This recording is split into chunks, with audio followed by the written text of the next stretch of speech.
우리 모두는 인생의 어떤 순간에 깊은 절망을 경험합니다. 누군가는 과거의 실수와 죄책감 속에서 스스로를 용서하지 못한 채 살아가기도 합니다. 또 어떤 사람은 관계 속에서 상처를 받고 고통 속에서 살아가기도 합니다. 또 누군가는 삶의 의미를 잃고 공허감에 빠지기도 하죠. 또 어떤 사람은 모든 것을 다 가졌음에도 불구하고 깊은 내면에서는 해결되지 않은 불안과 두려움에 사로잡혀 있기도 합니다. 또 어떤 사람은 외로움과 소외감으로, 누군가는 미래에 대한 염려로, 또 어떤 사람은 목적 없는 삶으로 방황하며 고통받습니다. 여러분, 이게 우리 인간의 현실입니다. 왜 이럴까요? 왜 우리가 이렇게 무너질까요? 왜 우리 인생에는 수많은 고통과 채워지지 않는 갈망과 슬픔, 그리고 죄의 무게들, 이런 것들이 있을까요? 성경은 인간의 근본 문제가 하나님과의 단절 때문이라고 말합니다.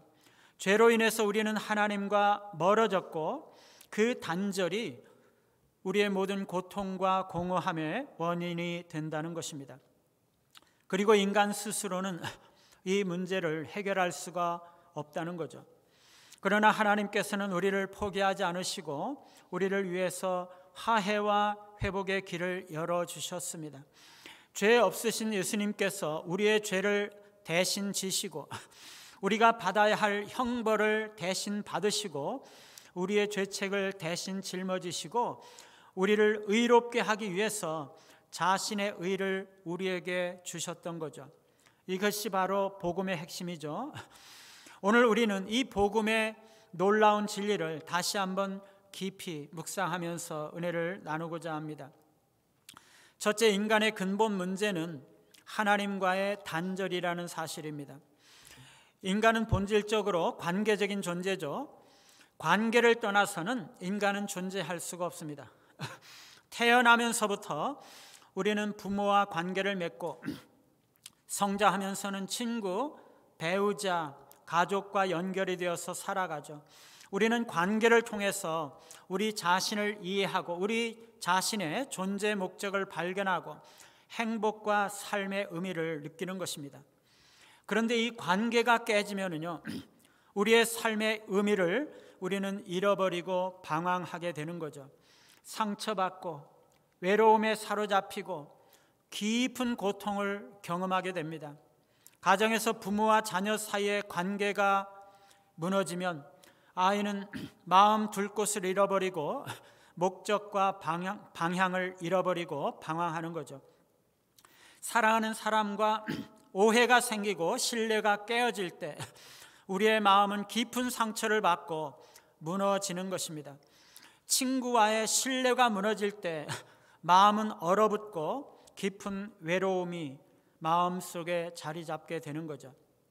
그런데 이런 이 세상의 모든 관계들보다 더 근본적이고 중요한 관계가 있다는 것입니다. 그것은 하나님과의 관계죠. 인간은 하나님과 친밀한 교제와 사랑을 나누며 살도록 원래 창조되었던 거죠. 하나님과의 관계 속에서 인간은 생명과 기쁨, 목적과 의미를 가질 수가 있었던 거죠. 그런데 죄 때문에 이 결정적인 관계가 무너진 거죠. 죄로 인해서 우리가 하나님과 분리되었고 하나님과의 관계가 단절되었습니다. 뿌리를 잃은 나무처럼 생명의 근원으로부터 끊어진 존재가 된 거죠. 하나님과 끊어진 인간은 마치 태양을 잃어버린 행성과 같은 거죠. 지구가 태양의 주위를 돌듯이 우리의 존재는 하나님과 연결되어 있어야만 의미가 있는 것인데 그 연결이 끊어지면서 우리는 목적 없이 우주 공간에 표류하게 되는 것입니다. 이것이야말로 인간의 모든 문제의 뿌리요 가장 깊은 비극이라는 것입니다. 여러분, 인간은 행복을 원하죠. 그러나 행복은요, 관계 속에서 존재하는 것이지 혼자서 얻을 수 있는 것이 아니에요. 어린아이는 부모의 그 따뜻한 품 안에서 사랑을 받을 때 평안하고 만족합니다. 그러나 부모에게 버림을 받을 때 그 아이의 영혼은 평생 깊은 상처를 안고 살아가게 되는 거죠. 그러므로 하나님과 단절된 인간은요, 행복을 얻는 것이 불가능해요. 참된 행복을 얻을 수가 없어요. 왜냐하면 그것은 생명의 근원이신 아버지를 우리가 떠나면서 가장 근본적이고 중요한 관계가 끊어졌기 때문이죠. 하나님과의 관계 없이는요, 아무리 우리가 많이 가져도 우리는 여전히 결핍을 느낄 뿐이에요. 여러분, 인간이 가장 두려워하는 것이 뭘까요? 가난이나 실패, 심지어 죽음이 아니라는 것이에요. 물론 이런 것들도 다 고통스러운 것들이지만 그것보다도 더 깊은 두려움은요, 바로 소외되는 두려움이에요. 혼자 단절되고 버려지는 것, 그것을 인간은 가장 두려워하는 것입니다. 어린아이가 부모의 품에서 떨어질 때는요, 극도의 불안을 느끼는 것입니다. 친구나 가족에게서 외면당할 때는 그 깊은 가슴에 상처가 깊이 스며드는 거죠. 사랑하는 사람을 잃었을 때는 말할 수 없는 공허감이 영혼 깊은 곳에 파고드는 거죠. 인간은요, 누구나 혼자가 되는 것을 견딜 수 없어 하는 것이에요. 그런데요, 이런 모든 소외의 근본 원인은 하나님과의 단절에 있다는 것이에요. 모든 소외의 근원은 하나님과 인간, 인간과 하나님 사이의 소외예요. 하나님과의 단절이 모든 관계의 단절과 소외의 시작이라는 것입니다. 하나님을 떠난 인간은요, 서로 떠나게 돼요. 하나님과의 단절이 인간과의 단절을 가져오는 거죠. 창세기 3장에서 아담과 하와는 하나님 앞에서 죄를 짓자마자 서로를 탓하고 원망하고 비난하면서 피하게 되죠. 오늘날 가정이 깨어지고 사람들 사이에 신뢰가 무너지고 사랑이 식어가는 것은요, 하나님과 단절된 인간이 자기 중심적으로 변하기 때문이에요. 오늘날 우리가 관계가 깨어지고 소외된 세상에 사는 이유는 하나님과의 관계가 깨어졌기 때문인 거죠. 하나님을 떠난 인간은요, 자신과도 소외되고 자기 중심성에 갇히게 되는 것이에요. 죄는요, 하나님을 떠나서 내 마음대로 내 뜻대로 살겠다라고 선언하는 거죠. 내가 삶의 주인이 되려는 것입니다. 그래서 내가 필요한 것이 무엇인지를 내가 결정하는 것이에요. 나에게 행복한 것이 무엇인지를 내가 결정하는 것입니다. 나에게 중요한 것이 무엇인지, 내가 어떻게 살아갈 것인지를 내가 결정하는 것이에요. 그래서 내가 나의 주인이 되고 내가 나의 왕이 되고 내 인생의 의미와 행복을 내가 결정하는 것이에요. 사람들은요, 나만을 위한 삶을 살면 행복할 것이라고 생각하지만은요, 자신만을 위해서 살면 살수록 점점 더 외로워지는 것이에요. 인간은 사랑과 섬김 속에서 행복을 느끼도록 창조되었기 때문이에요. 자기 자신만을 위해서 살면은요, 결국에는 모든 관계가 끊어지기 때문에 더 외롭고 더 공허하게 되는 것이에요. 이것은 결국에 자기 스스로를 고립시키는 길이고 자기를 파괴하는 길로 나아가는 것이에요. 하나님과 단절이 되면 인간은 스스로를 죄의 종으로 만들고 죄의 지배 아래 살게 만들어요. 하나님 없이 인간은요, 자유롭다고 생각을 하지만 실제로 하나님 없이 살아가는 삶은 자신의 욕망과 죄의 지배를 따라서 살아가는 것입니다. 이건 결국에 끝없는 탐욕과 경쟁을 만들어내고 결국에 허무와 절망으로 기결이 되는 거죠. 하나님과 단절된 인간은요, 끊임없이 공허감을 느끼는 것이에요. 그래서 자기 자신조차도 제대로 이해하지 못하는 것이에요. 자아의 혼란 속에서 내가 누구인가, 내가 어떤 사람인가 끊임없이 묻지만 그 답을 찾지 못하는 거죠. 하나님 없이는요, 우리의 존재 의미를 찾을 수도 없고 끝없이 방황하는 것입니다. 왜냐하면 인간은 하나님과의 관계 속에서만 참된 만족을 얻도록 창조되었기 때문에 물질적인 풍요나 성공, 사회적인 지위나 쾌락을 통해서 순간적인 기쁨을 얻을 수는 있을지 몰라요. 그러나 그것이 우리 영혼의 근본적인 공허를 채울 수는 없다는 거죠. 세상이 주는 이런 모든 것들은요, 마치 바닷물을 마시는 것과 같은 것이 마실수록 목이 더 마른 것입니다. 우리는 하나님과 단절된 삶으로는요, 결코 우리 영혼의 만족을 얻을 수가 없습니다. 하나님과의 단절이 인간의 모든 문제의 근원입니다. 하나님과의 단절이 모든 관계의 단절과 소외의 원인입니다. 하나님과의 단절이 모든 고통과 불행의 원인이죠. 하나님과 단절되면요, 결코 행복을 얻을 수 없어요. 그럼 어떻게 합니까? 어떻게 다시 하나님과 연결될 수가 있나요? 우리는 할 수 없어요. 그런데 하나님께서 우리를 위해서 먼저 손을 내밀어 주셨어요. 그게 바로 복음이죠. 오늘 말씀 19절에 보니까 곧 하나님께서 그리스도 안에서 계시사 세상을 자기와 화목하게 하시며 라고 말씀하고 계세요. 우리가 하나님을 찾은 것이 아니라 하나님께서 먼저 우리를 찾으시고 화목의 길을 예비하신 거죠. 그게 바로 예수 그리스도십니다. 십자가에서 예수님께서 버림받으신 것, 고난받으신 것은요, 우리의 단절을 해결하기 위함인 거죠. 예수님은 우리의 죄를 위해서 형벌을 받으시고 하나님과의 관계를 회복하는 다리가 되신 거죠. 우리가 다시 하나님과 연결이 되고 관계를 회복하는 길은 단 하나뿐입니다. 그리스도의 속죄를 받아들이고 그리스도를 통해서 하나님과 다시 연결되는 거죠. 이 세상의 어떤 것도 하나님과의 단절을 해결할 수가 없어요. 이 세상이 주는 어떤 것도 하나님과를 연결시킬 수가 없어요. 오직 예수님만이 우리를 하나님께로 인도할 수가 있는 거죠. 오늘 말씀 두 번째는요, 그리스도의 대속적인 죽음인데, 말씀 오늘 19절에서는 하나님께서 그리스도 안에서 세상을 자기와 화목하게 하셨다고 말씀하십니다. 그리스도의 십자가 희생을 통해서 하나님과의 화해, 화목이 주어진 거죠. 21절에 보면은요, 하나님이 죄를 알지도 못하신 이를, 그리스도를 우리를 대신하여 죄로 삼으신 것은 우리로 하여금 그 안에서 하나님의 의가 되게 하려 하심이라 라고 말씀하시죠. 이게 하나님과의 화해, 화목을 말하는 거죠. 그리스도께서 우리를 대신하여 죄가 되시고 우리는 그 안에서 하나님의 의가 되는 것입니다. 이게 복음의 핵심이죠. 그리스도, 하나님께서 우리를 대신해서 그리스도를 죄로 삼으셨고요, 그로 인해서 그리스도를 믿는 자들이 하나님의 의가 되는 것이, 이거는요 정말 놀라운 반전이죠.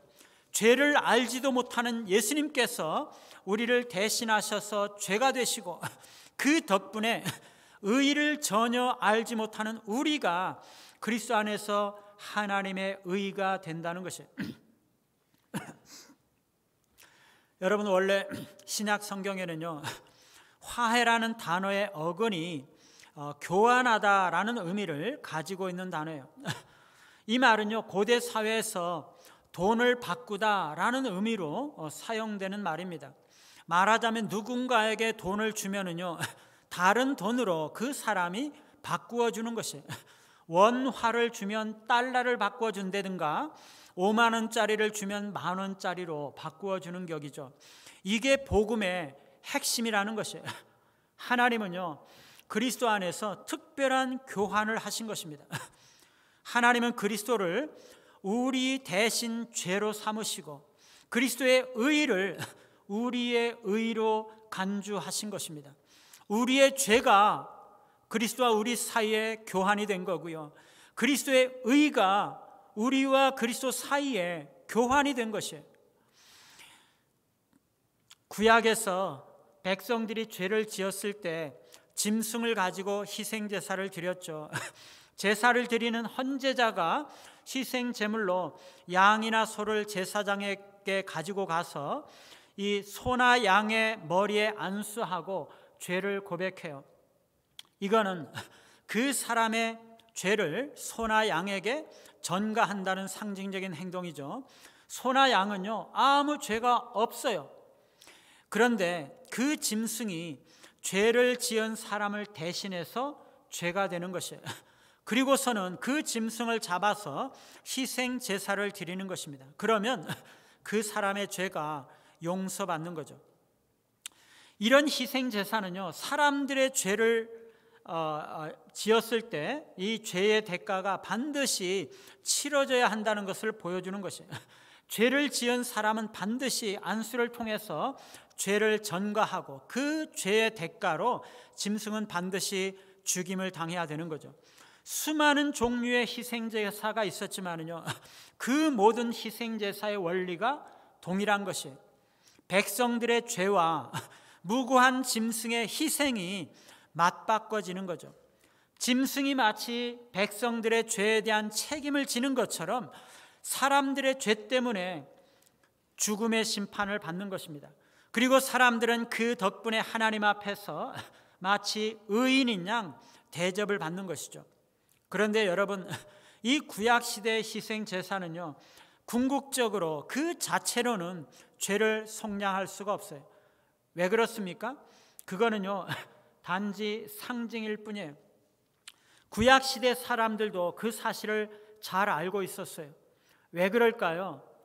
등가 원리 때문입니다. 동물을 바치는 제사가 사람이 저지른 죄를 속하기에는 결코 적절하지가 않다는 것이에요. 사람이 저지른 죄는 오직 사람만이 대속할 수가 있는 거죠. 죄가 없는 사람을 희생 제물로 드릴 때만이 대속할 수가 있는 거예요. 구약 신자들도 그것을 분명히 알고 있었어요. 그래서 구약 신자들은요, 동물을 바치는 희생 제사를 드리면서도 죄인을 대신해서 기꺼이 죽을 수 있는 누군가가 반드시 필요하고, 그래서 자기가 드리는 이 제사는 바로 그 사람을 상징하는 것이다 라는 것을 알고 있었던 것이에요. 결국에 구약의 동물 제사는요, 죄를 해결할 수 있는 근본적인 방법이 아니었고 완전한 제사인 예수 그리스도의 십자가 희생을 예고하는 상징인 것이에요. 동물의 피가 인간의 죄를 완전히 제거할 수는 없어요.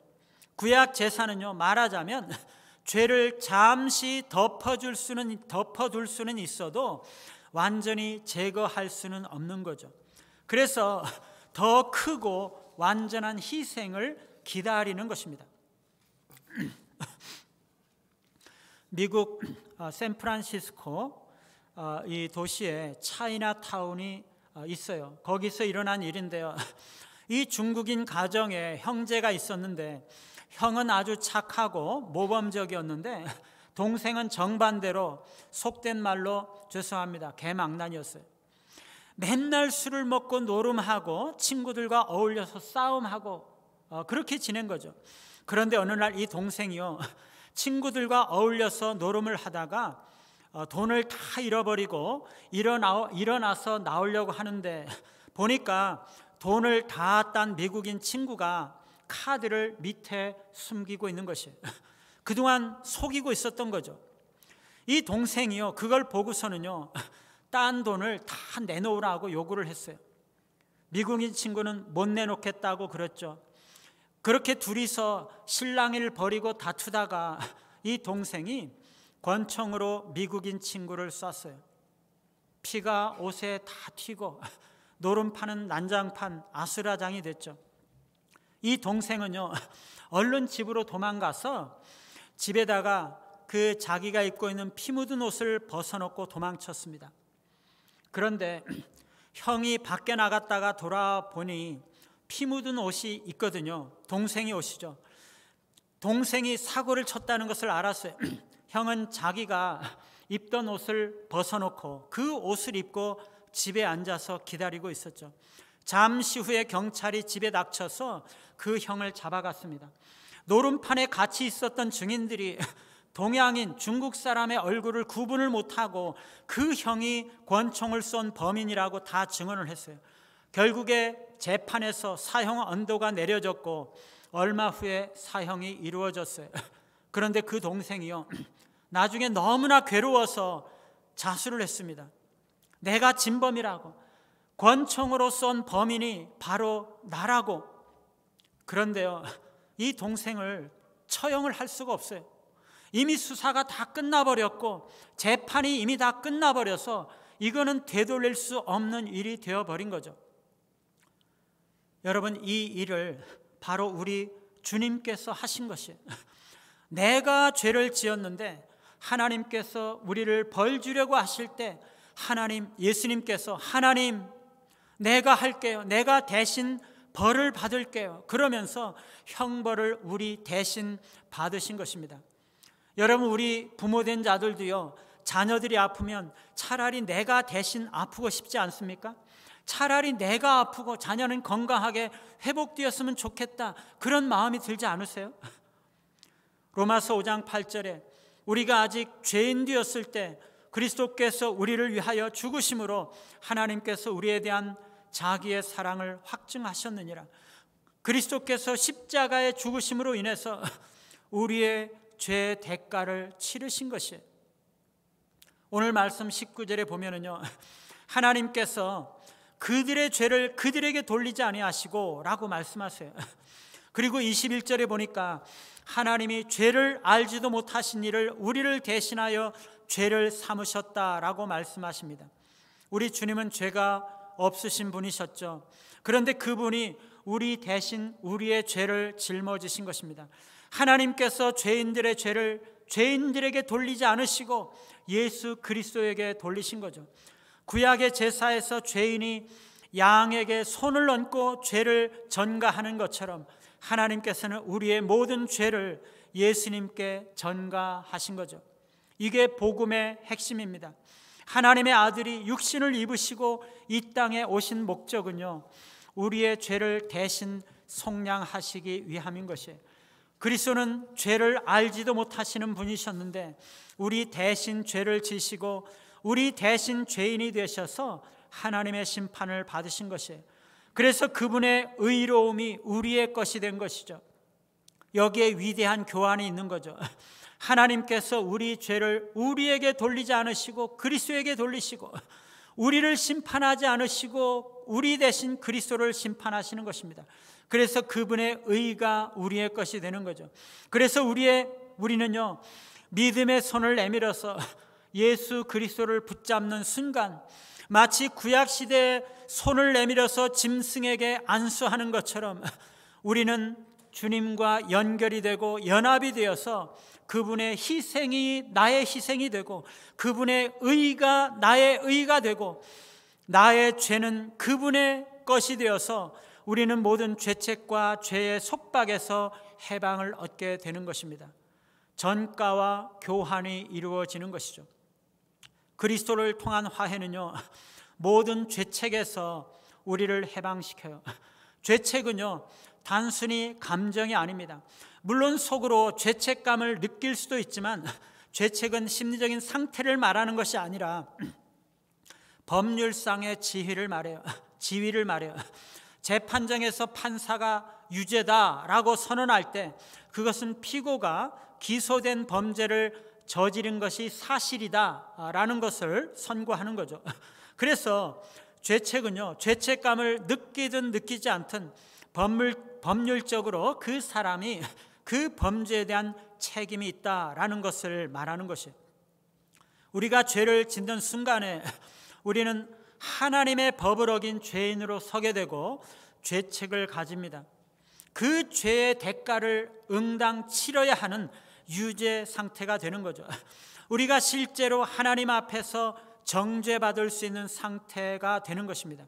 그러므로 죄책은요, 우리 인간의 존재의 본질적인 문제입니다. 단순히 죄책감을 느끼는 심리 상태가 아니라 우리 영혼이 하나님 앞에서 어떻게 서 있는가 하는 문제를 말하는 것이에요. 그리고 이 문제를 해결하지 못하면요, 인간은 참된 만족과 행복을 얻을 수가 없어요. 왜요? 죄책은 영혼을 압박하는 무거운 죄의 짐이기 때문에 죄를 인식하면 죄책을 느끼고 인간의 깊은 내면을 괴롭히게 돼요. 그래서 깊은 불안과 두려움을 가져오게 됩니다. 사람들은요, 죄책을 피하려고 자기를 합리화하고 다른 사람을 비난하고 도덕적인 행위나 종교적인 의식 등을 통해서 그 죄책을 덮으려고 하지만 그것은 근본적인 해결책은 될 수가 없어요. 죄책은요, 인간을 참된 기쁨과 평안에서 멀어지게 만드는 것이에요.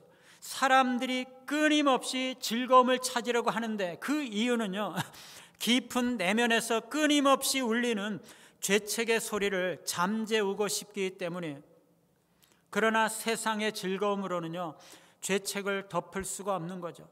그러니 어떤 사람도 이 죄책이 해결되지 않으면 내면의 평안을 가질 수가 없는 것이에요. 이 세상에 있는 어떤 것도, 어떤 성공이나 어떤 성취도, 어떤 재물이나 인간관계도, 어떤 도덕적인 노력도 죄책의 무게나 죄책의 소리를 완전히 제거할 수는 없는 거죠. 죄책을 제거할 수 있는 길은 단 하나입니다. 그 죄의 대가를 치르는 거죠. 우리 인간은요, 우리 스스로 우리의 죄의 값을 치를 수가 없어요. 오직 예수 그리스도의 십자가 희생만이 우리의 죄책을 해결하시는 것입니다.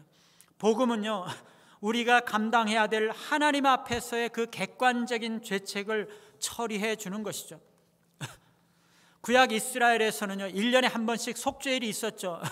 이때 온 백성의 죄를 속량하는 희생제사가 드려졌어요. 모든 희생제사는요, 예수님께서 겪으실 고난과 희생을 상징하는 거죠. 속죄일에 염소 2마리를 선별한 뒤에 제비를 뽑아서 2마리에게 각각 역할을 부여했어요. 한 마리는 죽여서 속죄 제사로 드리고, 다른 염소는 대제사장이 2 손으로 그 염소 머리에 안수하고 백성들의 죄를 고백한 뒤에 접근하기 어려운 땅, 곧 염소가 돌아올 가능성이 없는 광야에다가 그것을 풀어주어서 그곳을 떠돌아다니게 했어요. 이 2마리의 염소가 우리를 위해서 죄가 되신 예수님의 모습을 상징하는 것이에요. 그게 뭡니까? 예수님께서 우리를 위해서 하신 일이 2가지라는 것이에요. 먼저 예수님은요, 우리를 위해서 대신 형벌을 받으시고 희생 제물로 죽으셔야 했죠. 뿐만 아니라 예수님은요, 외롭고 암울한 심정, 방황하는 마음, 버림받은 심정을 느끼셨어야 했는 것이에요.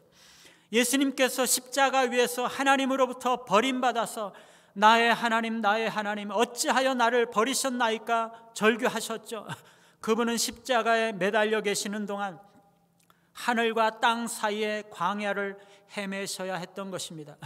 죄에 대한 심판을 우리 대신 당하셔야 했을 뿐만 아니라 하나님께 버림받은 소외감도 우리 대신 우리와 함께 느끼셔야 했던 거죠. 그리스도는 우리의 죄의 대가를 치르시고 죄책을 없게 하시고 우리의 모든 소외감과 고통을 담당하신 것입니다. 그래서 신자이든지 불신자이든지 우리가 손을 내밀어서 주님을 붙잡고 그리스도를 통해서 주어진 하나님의 그 구원의 은혜를 받아들이면 구원과 용서가 임하고 우리의 삶이 변화되는 거죠. 오늘 말씀 3번째는요, 새로운 삶입니다. 그리스도를 통해서 주어진 화해는요, 우리를 죄책에서 해방할 뿐만 아니라 우리의 삶을 변화시키는 것입니다. 오늘 말씀 21절에 보니까 하나님이 죄를 알지도 못하시는 이를 우리를 대신하여 죄로 삼으신 것은 우리로 하여금 그 안에서 하나님의 의가 되려 하려 하심이라 라고 말씀하고 있어요. 예수 그리스도의 십자가 형벌을 통해서 일종의 교환이 일어난 거죠. 우리의 죄는 그리스도에게 전가되고 그리스도의 의, 곧 하나님의 의는 우리에게 전가돼서 우리의 것이 되는 것입니다. 여러분, 여기서 의가 뭘까요? 이것은 단순히 도덕적으로 착한 것을 의미하지 않습니다. 하나님 앞에서 올바른 신분과 하나님과의 바른 관계를 말하는 거죠. 쉽게 말하면 하나님 앞에 당당하게 설 수 있는 그것이 바로 의입니다. 죄로 인해서 인간은요, 하나님 앞에서 죄인이 되고, 그래서 하나님과의 관계가 끊어지고 하나님에게부터 소외가 되는 거죠. 범죄한 자들은요, 하나님 앞에서 죄책을 가지기 때문에 당당하게 하나님께 나아갈 수가 없어요. 죽음이죠, 나아가면. 그래서 두려움과 공허함으로 죄인들은 두려워하는 것입니다. 그런데 십자가로 인해서 죄인들에게 그리스도의 의가 주어지는 거죠. 예수 그리스도를 믿는 자들에게는, 즉 그리스도에게 자신의 죄를 고백하고 회개함으로 그리스도를 믿음으로 붙잡는 사람들에게는 죄책으로부터 해방이 되고 그리스도의 의가 주어진다는 것입니다. 그러면 우리는 하나님 앞에 당당하게 설 수가 있는 거죠. 여러분, 사람들은요, 돈이나 명예나 사랑이나 성공이나 이 세상의 것들을 바라고 그것들을 위해서 살아가지만은요, 그런 것들이 인간의 가장 근본적인 갈망을 채울 수가 없다는 것이에요. 하나님만이 채울 수가 있어요. 그래서 인간이 진정으로 필요한 것이 바로 이 의입니다. 하나님 앞에서 당당히 서고 하나님과 바른 관계를 가질 수 있는 것, 그게 의이죠. 여러분, 왜 의가 우리 인간의 삶에서 가장 중요할까요? 무엇보다도 하나님과의 관계 회복이 우리 행복의 근본 조건이 되기 때문이에요. 의를 얻는다는 것은요, 죄로 인해서 하나님과 원수가 되고 인생의 목적과 방향을 상실했던 우리가 다시 하나님과 화목하고 관계를 회복하는 것입니다. 이것이야말로 인간의 참된 만족과 행복을 결정짓는 거죠. 뿐만 아니라 의의가 없으면은요, 불안과 두려움 그리고 공허감 속에서 살아갈 수밖에 없어요. 사람이 죄책 속에 살면 어떤 것도 진정한 기쁨을 줄 수가 없어요. 겉으로는 행복해 보이지만 내면 깊은 곳에는 해결되지 않는 불안과 두려움이 계속적으로 남아있는 거죠.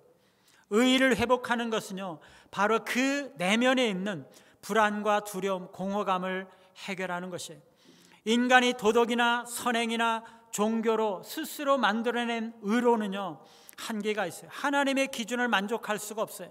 하나님의 의를 얻어야 우리는 참된 행복과 만족을 얻을 수가 있는 거죠. 그것은 오직 예수 그리스도 안에서만 주어지는 것이에요. 하나님의 의는요, 인간의 노력으로 주어지는 것이 아니라 예수 그리스도를 믿음으로 말미암아 주어지는 선물인 것입니다. 우리가 할 일은 오직 예수 그리스도를 믿고 그분이 주시는 의를 받아들이는 것뿐이죠. 우리가 예수를 믿는 순간 우리는 새로운 피조물이 돼요. 5장 17절에 보니까 그런즉 누구든지 그리스도 안에 있으면 새로운 피조물이라.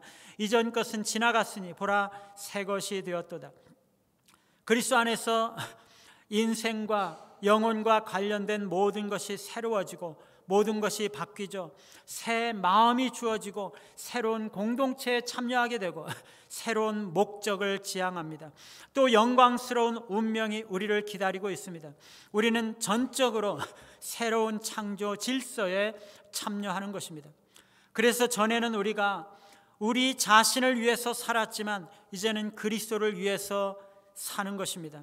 전에는 우리가 이 세상의 관점으로 그리스도를 알았고 사람들을 알았지만 이제는 다른 관점으로 그리스도와 다른 사람들을 바라보는 거죠.